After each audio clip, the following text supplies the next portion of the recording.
Bienvenidos a Los Adventistas, antes y después de los Adventistas. Hoy veremos significado oscuro. ¿Cuándo comenzó la última etapa de la humanidad sobre la Tierra tal como la conocemos? Un profundo interés en profecía surgió en algunos grupos protestantes tras el arresto del Papa Pío VI en 1798 por el general Louis Betier. Precursores del movimiento adventista creyeron ver en este evento el fin de la profecía de los 1260 días del libro de Daniel. Al amparo de lo que se conoce como el segundo gran despertar religioso, un suceso de reavivamiento en los Estados Unidos, muchos movimientos religiosos minoritarios se formaron, algunos de los cuales tendrían creencias que más tarde fueron adoptadas por los adventistas del séptimo día. Muchas voces se alzaron a ambos lados del Océano Atlántico, pregonando el cumplimiento de la profecía de los 1260 días. Y este innegable hecho, aunque actualmente con más de 220 años pasados el efecto en la sociedad se fue diluyendo, despertó el interés por la profecía más larga del capítulo 8 del libro de Daniel, la profecía de los 2300 días. La predicción está en el versículo 14, a raíz de la pregunta sobre el tiempo que la visión abarcaba y cuándo Dios haría algo sobre el poder desolador que pisoteaba su santuario. La respuesta fue, hasta 2300 tardes y mañanas, y el santuario será purificado. Aunque muchos estudiaron esta profecía, su significado era algo oscuro, algo que no debería sorprendernos, ya que el ángel dijo que esta profecía no se cumpliría sino hasta el tiempo del fin. Y en Daniel 12, Dios le dice que selle la profecía hasta ese tiempo. Lo interesante es que Gabriel señala que la profecía del capítulo 8 de los 2300 días es para el tiempo del fin. Entonces la pregunta obligada es, ¿ya comenzó el tiempo del fin? Y si es así, ¿cuándo? La única respuesta valedera es que este lapso comenzó luego de terminada la profecía de los 1260 días, en 1798. Caigamos en la cuenta que el pasado 15 de febrero de este año nos hemos metido 222 años en el tiempo del fin. El foco de interés a fines del siglo XVIII en diferentes continentes era entender esa profecía. Uno de esos estudiantes era un predicador bautista que llegó a ser el líder de un movimiento que anunciaba la segunda venida, William Miller. ¿Quién era? Un estadounidense a quien su madre le enseñó a reverenciar la Biblia como la palabra de Dios. Pero al casarse y al alejarse de ella, Miller fue atraído por la filosofía del deísmo que pregonaban sus amigos.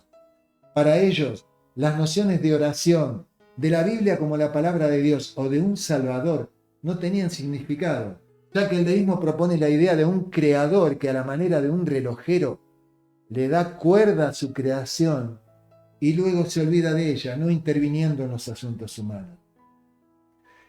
Luego de pelear la guerra de 1812 entre Estados Unidos y Gran Bretaña, Miller compró una granja en Nueva York y comenzó a frecuentar una iglesia bautista cercana para complacer a su abuela.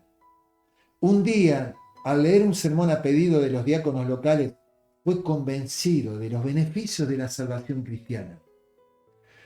Oponiéndose a la ridiculización de sus amigos deístas, comenzó a estudiar la Biblia utilizando una concordancia como única ayuda. A través de sus conocimientos de la historia, Miller se dio cuenta que los eventos descritos en el libro de Daniel, capítulos 2 y 7, correspondían a eventos históricos. Cierto día, al estudiar Daniel 8:14, llegó a estar convencido de que la purificación de la que hablaba el profeta se trataba del regreso de Cristo para purificar la iglesia. Siguiendo un razonamiento de sentido común cristiano, tal como el principio de interpretación profética día por año, entendió la profecía de los 2300 días de Daniel 8:14, concluyendo que la segunda venida de Cristo ocurriría alrededor del año 1843. El punto cúlmine del millerismo fue el movimiento del séptimo mes, que enseñaba que el ministerio sacerdotal de Cristo culminaría con la purificación de la tierra, estableciendo la segunda venida de Cristo en o antes del 22 de octubre de 1844. Como Cristo no regresó en esa fecha, el episodio se llegó a conocer como el Gran Chasco o la Gran Decepción. Después del Gran Chasco del 22 de octubre de 1844, muchos de los seguidores de Miller quedaron desilusionados y molestos. La mayoría dejó de creer en el inminente retorno de Jesús. Sin embargo, un pequeño grupo de milleritas creía que sus cálculos habían sido correctos, pero que su comprensión de la purificación del santuario era equivocada. Y comenzaron a enseñar que otra cosa había sucedido en 1844. Uno de ellos escribió: nuestras más anheladas esperanzas y expectativas quedaron arruinadas, y un espíritu de lamentación vino sobre nosotros como nunca antes lo habíamos experimentado. Parece como si la pérdida de todos nuestros amigos en la tierra no se le pudiera comparar. Lloramos y lloramos hasta el amanecer del otro día.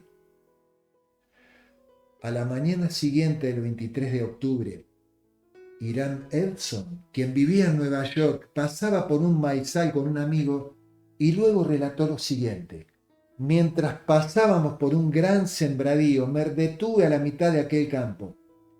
El cielo parecía abierto a mi vista y vi claramente que en vez de nuestro sumo sacerdote dejando el santuario celestial para venir a esta tierra en el 10º día del séptimo mes, en esa fecha él entró al segundo compartimiento del santuario y vi que tenía una obra que llevar a cabo en el lugar santísimo antes de venir a la tierra.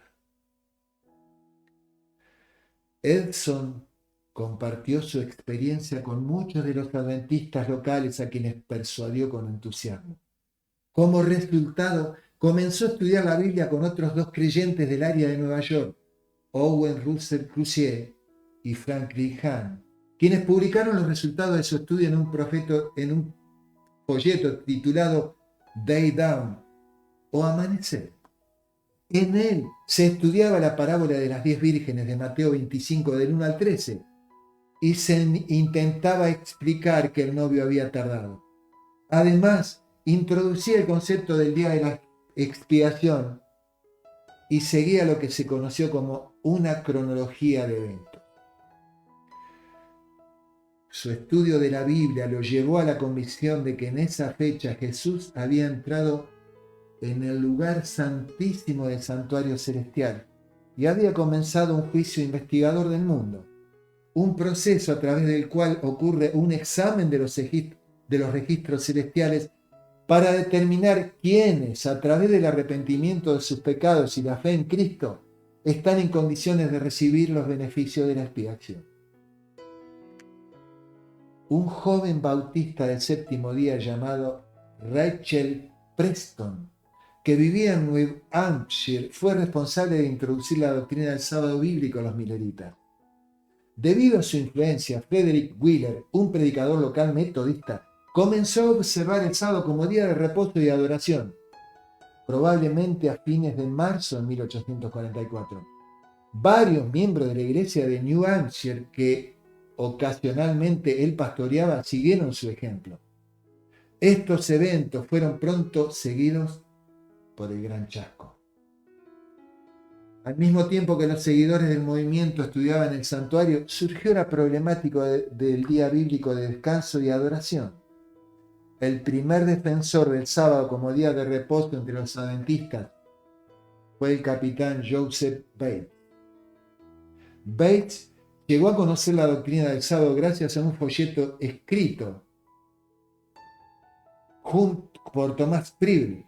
Junto con Bates, John Andrews, un ministro y más tarde misionero, fue también convencido, y estos dos a su vez convencieron a Jaime White, como también a Hiram Edson y muchos otros. Entre abril de 1848 y diciembre de 1850 se llevaron a cabo 22 conferencias del sábado en Nueva York y Nueva Inglaterra. Estas reuniones siempre fueron vistas como oportunidades para líderes como Jaime White, Joseph Bates, Stephen Peirce o Irán Hudson para discutir y sacar conclusiones sobre temas doctrinales. Y este mensaje gradualmente fue aceptado y formó parte del tema de la primera edición de una publicación de la Iglesia, La Verdad Presente, que apareció en julio de 1849. Aunque al comienzo se creía que el sábado comenzaba a las 6 p.m., para 1855 se aceptó la idea general de que el sábado comienza con la puesta del sol. El folleto La Verdad Presente cubría ampliamente el tema del sábado bíblico. John Andrews fue el primer adventista en escribir un libro en defensa del sábado. La obra llevaba por título Historia del sábado y el primer día de la semana, publicado en 1861. Unos años antes de estos sucesos, hacía su entrada en la historia temprana de la Iglesia una jovencita llamada Ellen Gould Harmon.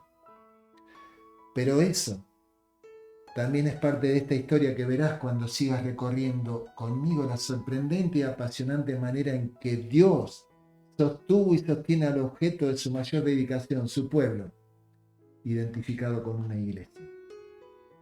Hasta entonces.